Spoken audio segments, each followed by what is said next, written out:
سلام دين الإسلام سلام دين الإسلام سلام نهر يسقي دنيانا دين الإسلام سلام دين الإسلام سلام دين الإسلام سلام يوصلنا إلى مرسانا دين الإسلام سلام دين الإسلام سلام. Я никогда не сомневался, не сомневаюсь, что победа будет за нами, потому что народ с нами, народ этого хочет.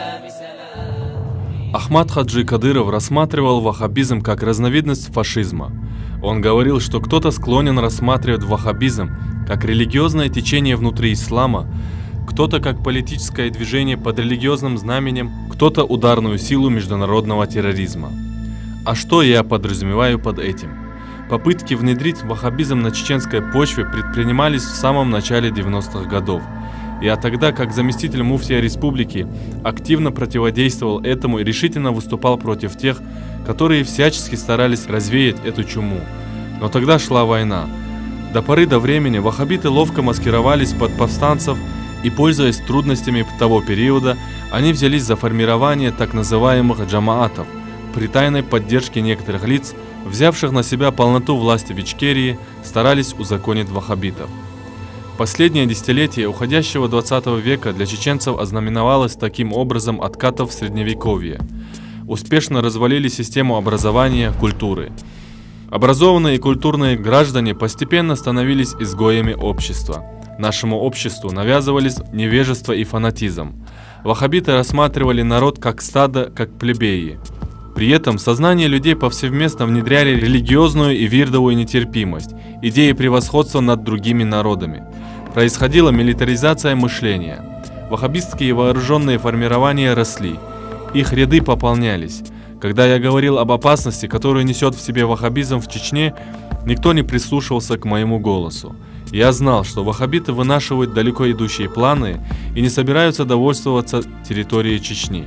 Они пускали свои щупальца в соседние Кавказские республики. По сей день то в одном, то в другом уголке нашего региона совершаются террористические акты. Сегодня угроза ваххабизма не утратила своей остроты и злободневности, хотя по ним нанесен серьезный удар. Однако зло еще не уничтожено.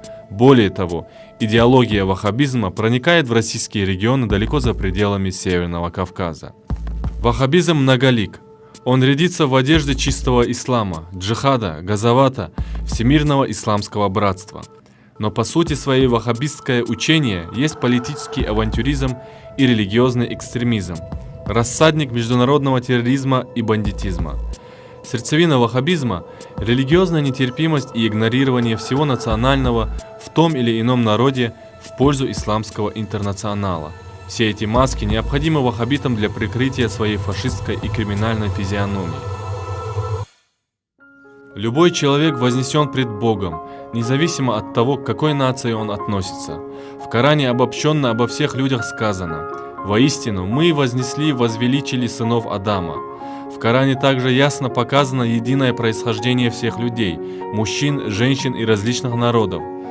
«О люди! Воистину, создали мы вас мужчинами и женщинами и сделали народами и племенами, чтобы вы познавали друг друга.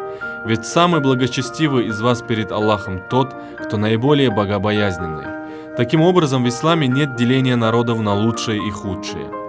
Хотя многие средства массовой информации обвиняют в экстремизме и терроризме мусульман, на самом деле именно мусульмане более всего были и остаются жертвами терроризма.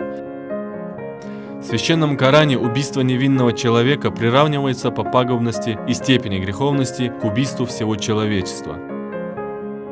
Из книги Ахмада Хаджи Кадырова «Выбор пути».